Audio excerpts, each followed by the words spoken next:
ago, in a rich town in Africa, there was a place called Odu Village. It was close to a big city, and many rich people lived there, but something strange was happening. Young girls were disappearing. 1 month, one girl. The next month, another girl. They were all beautiful, all young, and all single. Nobody knew where they went. No body was found. No scream was heard. The villagers were afraid. Parents locked their doors at night. Mothers cried and held their daughters close. One evening, as the sun was going down and the sky was orange, a black jeep drove slowly into the village. A very handsome man stepped out. His name was Mr. Kato. He was tall, he was fair. His teeth were white like new chalk. He wore a sharp black suit and dark glasses. He smelled like expensive perfume. Everyone turned to look at him. The girls whispered, "Wow, he is too handsome. See his car. He must be a billionaire." The boys looked at him and felt small. They wore slippers. He wore Italian shoes. Mr. Kato smiled at everyone. He spoke softly, like honey. "Good evening, my people," he said. "My name is Mr. Kato. I just bought land here. I want to build a big house and live among you." The village chief welcomed him. The elders smiled. They liked rich visitors. Soon, Mr. Kato built a mansion at the edge of the village. Marble floors, glass windows, big gates, shiny cars. Every day he drove into town and came back at night. And slowly, people noticed something. Young girls started going to visit him. He bought them clothes. He bought them new phones. He gave them money. He told them, "You are special. Come and spend time with me. I will change your life." Some girls who were poor started going to his house, but none of them ever came back. In the same village lived a smart and quiet girl named Ada. She was 17 years old. She was beautiful but very humble. Her mother always told her, "Ada, beauty is not everything. Be careful of men with sweet tongues and fast money." Ada listened. One day, 2 of Ada's friends went to visit Mr. Kato. They said, "Ada, come with us. This man is rich. He can buy us wigs and new shoes. We can take pictures inside his mansion." But Ada shook her head. "I don't trust him," she said. "Too many girls have gone there and never come back." Her friends laughed. "You are too old-fashioned. Keep your poverty." They left, happy and excited. That was the last time Ada saw them.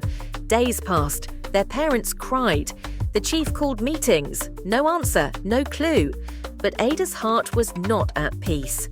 She decided, "I must find out who this man really is." One night, when the moon was bright and the air was cool, Ada quietly left her house. She wore dark clothes. She walked on the small back path to Mr. Kato's mansion. She hid behind a tree near his fence. It was almost midnight. All the lights in the mansion were off, except one room upstairs. Ada watched. Then she saw something strange. Mr. Kato walked into the room. He shut the door. The window was open a little. Ada moved closer and peeped. Inside the room was a big mat on the floor and a clay pot with candles around it. Mr. Kato removed his suit. He removed his shirt. He removed his dark glasses. His charming smile disappeared. His eyes turned yellow. His tongue came out long and forked. Like a snake, Ada gasped softly. Then it happened. His legs began to twist. His skin began to change, turning green and shiny. His body grew longer and longer. In a few minutes, he was no longer a man. He had turned into a giant python, a big, fat python with shining scales and evil eyes. Ada's heart jumped. She almost screamed, but covered her mouth. The python moved in circles around the clay pot. Inside the pot, Ada saw something that froze her blood. Bracelets, necklaces, and pieces of cloth that belonged to the missing girls. The snake opened its mouth wide and hissed, "More! I need more! More beauty! More life!" Ada understood. Mr. Kato was not human. He was a snake spirit in human form, feeding on young girls to stay rich and handsome. She knew she had to act fast. As Ada stepped back in fear, her foot broke a dry stick. The sound cut through the silent night. The giant python stopped. Its yellow eyes turned to the window.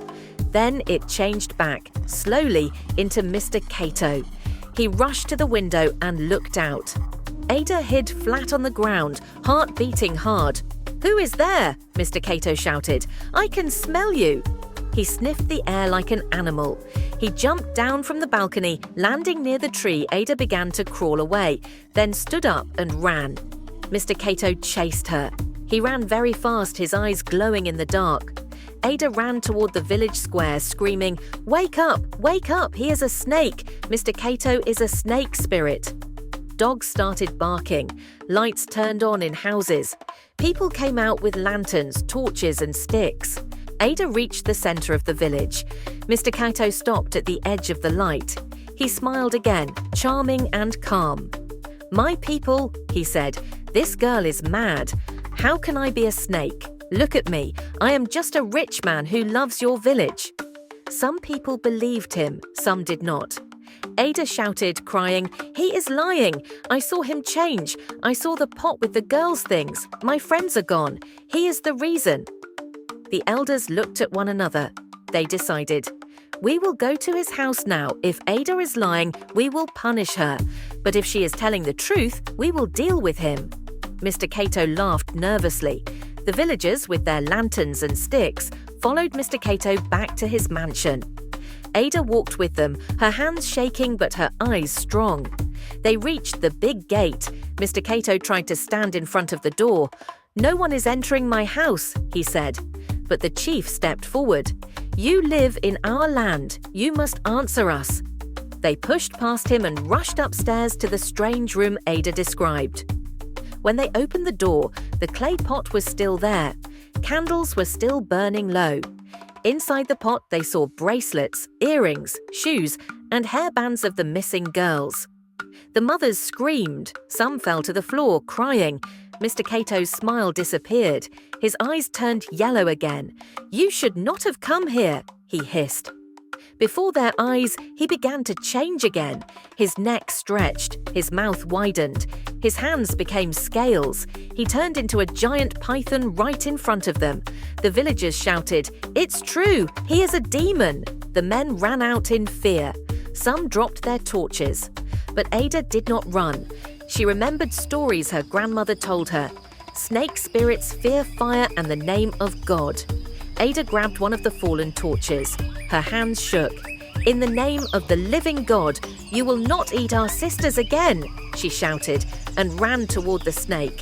The python struck, trying to bite her, but she shoved the burning torch into its open mouth. The snake screamed, shaking the whole room. Its body hit the walls, broke the bed, and knocked down the clay pot. Other villagers gathered courage and rushed back in. They threw more fire and hot coals on the python. The room filled with smoke and burning smell. At last, with a loud hiss, the python burst into ash and black smoke and disappeared. All that remained was a burnt spot on the floor and the sound of crying mothers. The next morning, the village priest and elders did prayers for the souls of the missing girls. Mr. Cato's mansion was pulled down. No one ever built there again. Grass and weeds grew over the land. Ada became known as the brave girl who saved the village. Young girls were warned, do not follow a man just because he is rich and handsome. Parents told their daughters, if someone or something looks too perfect and too fast, ask questions safety first. Ada grew up to become a wise woman. She helped other girls learn their value, not by beauty, not by money, but by character.